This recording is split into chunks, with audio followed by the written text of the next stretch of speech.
North Korea goes ahead with another provocation of firing what is suspected to be a ballistic missile into the East Sea. Yet another show of protest against the ongoing joint drills between Seoul and Washington this week. U.S. President Joe Biden says his country will do whatever is needed to tame fears stemming from a string of bank failures. Now, the latest financial crisis puts the Fed in an uncomfortable position ahead of their next move to fight inflation. And to discuss the possible impact on the domestic market from the SVB fallout, the nation's finance officials, including the minister and the deputy chief of the Bank of Korea, are putting their heads together this morning. We begin with a fresh round of missile launches from North Korea this morning. Seoul's Joint Chief of Staff says the North fired 2 short-range ballistic missiles toward the East Sea. The missiles were spotted for 10 minutes from 7:41 a.m. near Changnyeong County of South Hwanghae Province. This is widely seen as yet another show of protest against the ongoing joint drills between Seoul and Washington this week. The North also fired what the regime claims to be submarine-launched ballistic missiles over the weekend.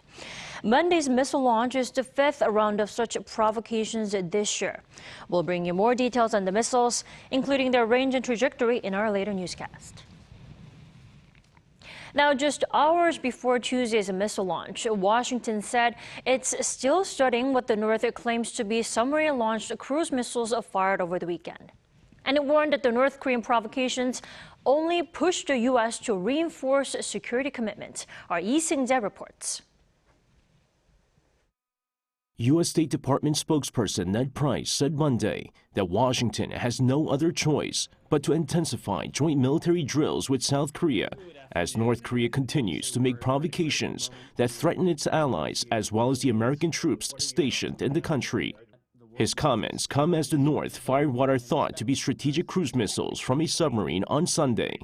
While Pyongyang continues to call the annual Freedom Shield joint military exercise invasion preparation, Price stressed again that the drills are routine and defensive in nature.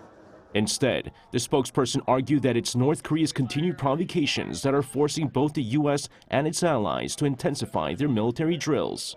Also speaking to reporters on board Air Force One on Monday, U.S. National Security Advisor Jake Sullivan slammed North Korea's recent missile launches, stressing Pyongyang's provocations will not prevent the U.S. from maintaining peace on the Korean peninsula. Sullivan said Washington is continuing to analyze the latest submarine-launched cruise missile launches in terms of capability, adding that the North first tested a submarine-launched missile in 2016.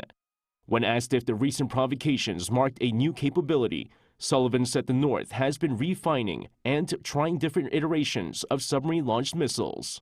And as questions remain over whether or not the North will eventually conduct a 7th nuclear test, the State Department stressed that such action would constitute a dangerous provocation that would require a response by the United Nations Security Council. According to Price, the North has already finalized all of the steps needed to conduct another nuclear test. Lee Seung-jae, Arirang News. The Biden administration is seeking a record-sized defense budget for next year, focused on advancing its nuclear capabilities and missile defense, with a, quote, laser focus on countering China. According to the Defense Department on Monday, the $842 billion budget has $38 billion set aside for modernizing nuclear weapons and systems. The budget also requests some $30 billion to enhance missile defense, which includes some $1.5 billion in protecting Guam against China's missile threat. Funds for developing and procuring hypersonic missiles is also part of the plan. Meanwhile, as part of broader efforts to counter China under the AUKUS alliance, Australia has signed a deal with the U.S. to buy 3 American nuclear submarines in the next decade, with the option to purchase 2 more.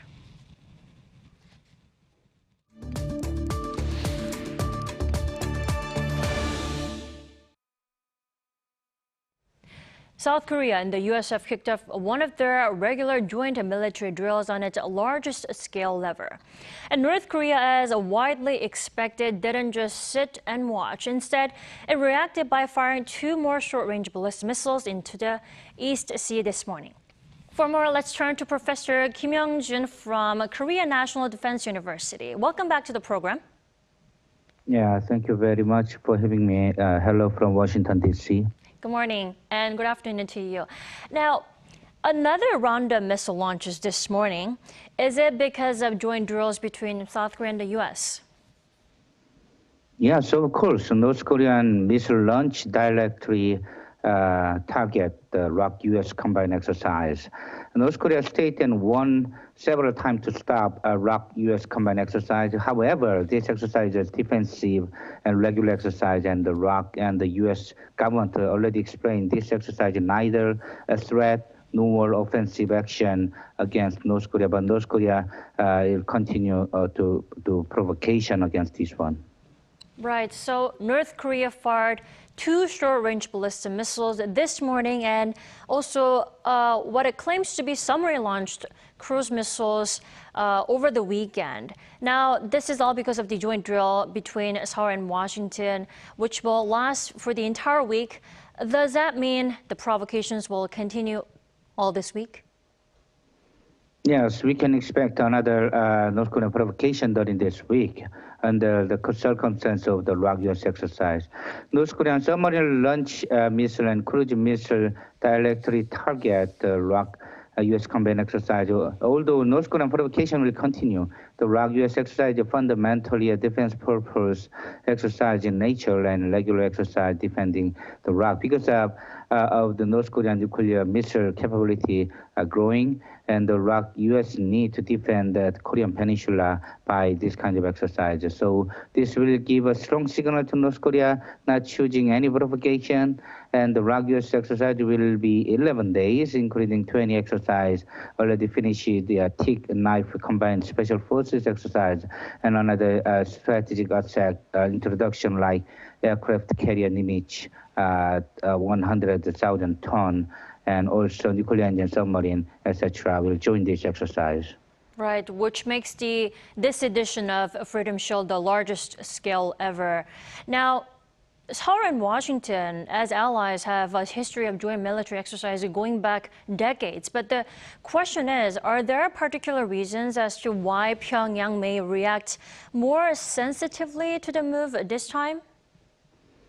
Yeah, this time, North Korea has suffered from a very difficult situation, especially economy and COVID-19. And after a failure of denuclearization negotiation with the U.S. in Hanoi, they focus on nuclear and missile development. And the Russian-Ukraine war situation and U.S.-China competition, North Korea want to enjoy its free hand because Russia and China will not join any U.S.-led sanction. So in this situation, North Korea has excuse in defending their nuclear missile development because of the combined exercise. So this kind of action will be continued under the ROK-US combined exercise. Right. In fact, the month of March may be a perfect opportunity for the regime as we have so many exercises slated, the joint drills. Now, North Korea has long boasted and threatened that its long-range ballistic missiles are capable of targeting the U.S. mainland. But recently, the regime's been showing off short-range weapons too. What is the significance of this?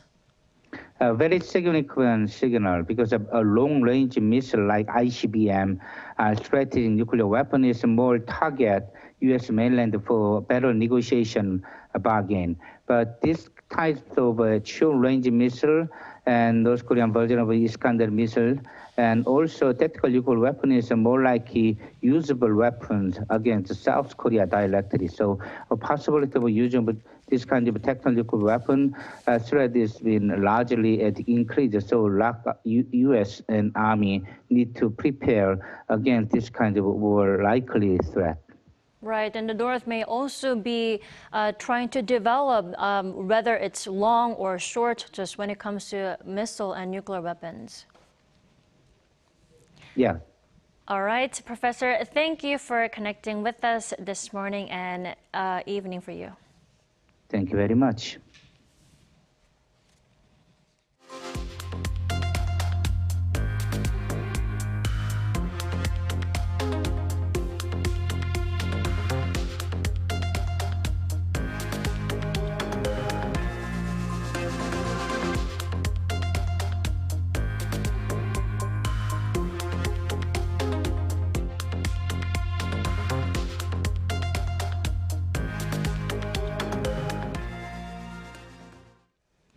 U.S. President Joe Biden says his country will do whatever is needed and vows stiffer bank regulation to tame concerns stemming from a string of bank failures. Our Han Sang-woo tells us more. U.S. President Joe Biden on Monday local time pledged stiffer bank regulations after the nation's regulators were forced to impose emergency measures following the collapse of Silicon Valley Bank and Signature Bank. Biden said Americans can be confident that the banking system is safe and that their deposits will be there when they need them. That includes small businesses across the country that bank there and need to make payroll, pay their bills, and stay open for business. No losses will be, and this is an important point, no losses will be borne by the taxpayers. He added that the managers of these banks will be fired and that investors would lose money, saying they knowingly took a risk.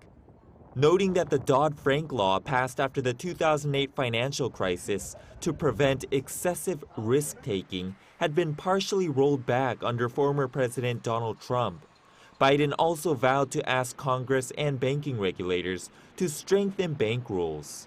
But that's not an easy task, considering the Republicans took control of the House of Representatives in January. Citing a Signature Bank board member, CNBC reports that the bank's customers, shocked by the sudden collapse of Silicon Valley Bank, withdrew more than $10 billion in deposits on Friday, leading to the third largest bank failure in U.S. history. Meanwhile, shares in banks in Europe and Asia sank on Monday before the U.S. market opened, while U.S. stock index futures were down even with some investors betting on the Federal Reserve pausing its interest rate hikes. S&P 500 futures were down 0.7%, seemingly taking little comfort from Biden's remarks. Due to the Silicon Valley Bank crisis, several analysts project the Federal Reserve will likely leave interest rates untouched at next week's Federal Open Market Committee meeting, The Guardian reports. As recently as last week, before the collapse, a rate hike of 0.5 percentage points had been expected after Fed Chair Jerome Powell warned that more hikes would be needed to tame inflation. Han Sang-woo, Arirang News. Now, the nation's finance officials have put their heads together this morning to discuss the possible impact on the domestic market. In the meantime, the Korean authorities forecast a limited impact, but they are continuing to monitor the situation. Our finance correspondent Lee Dae-yeon has more. South Korea will closely monitor for any signs of impact on its financial markets caused by the collapse of the Silicon Valley Bank. President Yoon Suk-yeol on Monday said its collapse has caused uncertainty in the financial markets and urged related officials to keep an eye on the situation and its impact in Korea. Finance Minister Chu Kyung-ho earlier on Monday said the fallout from SVB's collapse so far seems to have had limited impact on the global financial market, as top officials of the U.S. are responding by announcing protection measures for customers. The government and related organizations will monitor the market around the clock and, if needed, take countermeasures promptly.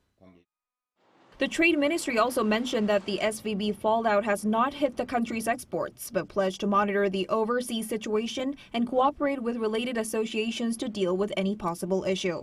One expert says the SVB fallout may not affect the domestic market in the short term. The fallout is not likely to directly lead to systemic risk or funding crunch. But if the economic slowdown continues and the cash flow problem breaks out, this may cause some risk to the domestic market. In fact, Bitcoin jumped 7% in South Korea on Monday despite the bank's collapse. The benchmark KOSPI rose a little over 6 points to close the day at 2,410.6, while the tech-heavy Kosdaq also rose, gaining 0.29 points. On the foreign exchange, the local currency strengthened by 22.41 against the U.S. dollar, closing the day at 1,301.81 as the possibility of the Fed's rate hike pace downshift rises. Meanwhile, National Pension Service, the country's state pension fund operator, held some 100,000 shares of SVB Financial Group as of last year. The value of its stock holding came to some $23.2 million as of the end of 2022. Stock prices plunged to a little over $106 per share last Thursday from $200 late last month. Trading of shares has now been suspended. The NPS said it's reviewing measures to cope with the situation, adding that although it cannot reveal specific information on its investments, it has reduced its shares in SVB since 2021. Korean Investment Corporation also reportedly confirmed that it held some 20,000 SVB shares worth over $4.6 million that have also been suspended. Lee Dae-hyun, Arirang News. Russia announced on Monday that it has agreed to extend the Black Sea Grain Initiative, which allows Ukrainian grain exports to pass through the blockaded Black Sea. However, the deal, which was extended for 120 days back in November, has been extended for just 60 days this time, with the Kremlin citing restrictions on Russia's agricultural exporters. Moscow argued that although the country's agricultural exports have not been directly targeted by the West, sanctions have affected payments, logistics, and insurance, making the export of grains and fertilizer difficult. Kyiv challenged the extension, saying that the original agreement called for a minimum 120-day extension. It's becoming more expensive to have fun here in South Korea, with the prices of traveling, online streaming, and other forms of entertainment now higher than ever.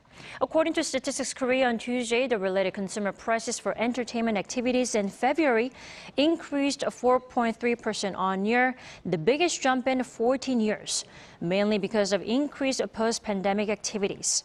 The cost of group travel increased by the most, by 9.3%, on the back of the recovery in domestic and international tourism.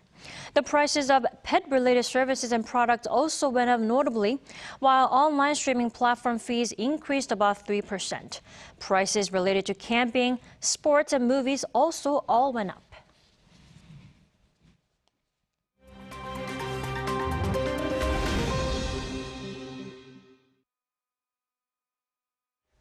For a look at the news from around the world, we now turn to our Matthew Ashley joining us here in the studio. Good morning, Matthew. Good morning, Dami. Let's start in Southeast Africa, where dozens have been killed and many more injured in the wake of a massive storm. Well, that's right, Dami. According to officials in Malawi on Monday, at least 99 people have been confirmed dead and dozens have been hospitalized after Cyclone Freddy hit the country's southern region at the weekend. Now, a state of disaster has been declared and the death toll is expected to climb as rescuers continue to search for survivors. Now, the cyclone has been recorded as one of the strongest of its kind to hit the region, bringing torrential rains and causing landslides. And according to the World Meteorological Organization, the storm is one of the most powerful to hit the southern hemisphere and could be the longest-lasting tropical cyclone ever recorded. Cyclone Freddy has lasted over 34 days, hitting neighboring Mozambique twice and Madagascar once, where it killed over 30 people and displaced thousands. Meanwhile, over to Iran, where the government says that it has issued pardons to tens of thousands of people. According to state media on Monday, citing judicial officials, some 22,000 people arrested amid recent nationwide anti-government protests were among those granted amnesty. Officials added that more than 82,000 in total had been pardoned and that none had committed theft or violent crimes, but they did not provide further details. There has also been no independent confirmation of the mass release. State media had already reported that the country's supreme leader was set to pardon those involved in the demonstrations ahead of the Muslim holy month of Ramadan. Mass protests followed the death of 22-year-old Mahsa Amini in September last year after she was detained by Iran's morality police for not wearing a hijab correctly. Now turning over to the U.S., where President Joe Biden on Monday greenlit a controversial oil drilling project in Alaska. Called the Willow Project, it's set to be built inside the state's National Petroleum Reserve, Alaska, and could produce 180,000 barrels of oil per day. This would account for 1.5% of total U.S. oil production. While supporters have called the project an economic lifeline for the community, the plan has been opposed by environmentalists and some Alaskan Native communities. This is over fears of its impact on the climate and wildlife. The approval comes a day after the U.S. government announced that some other areas in Alaska and the Arctic Ocean would be indefinitely off limits for oil and gas drilling. And finally, elephants were the main focus in Thailand on Monday as the nation marked National Elephant Day. In a special ceremony held at the Nong Nuch Tropical Gardens, elephants living there were treated to a 3-ton feast of fruits and vegetables spread out over an 8-meter table. The elephants also participated in a special ceremony where they were blessed by Buddhist monks. The animal is culturally and historically significant in Thailand, where elephants have played a role in transportation and were even used in ancient warfare. Thailand had its first National Elephant Day in 1998, when the government declared that March 13th be observed for the conservation of Thai elephants.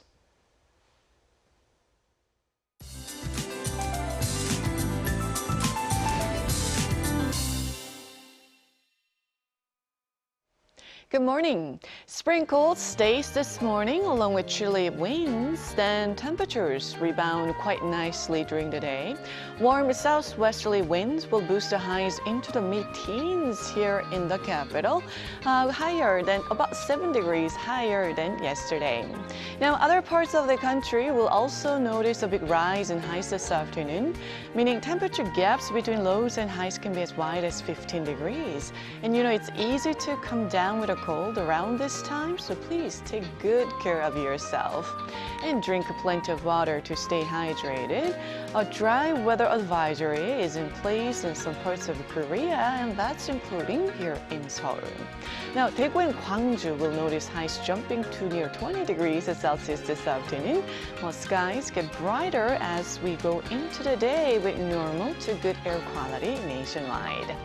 Then please beware of more up and down temperatures.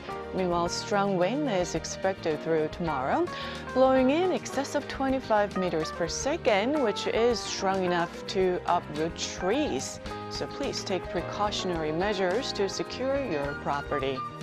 That's Korea for you, and here's a look at the international weather conditions.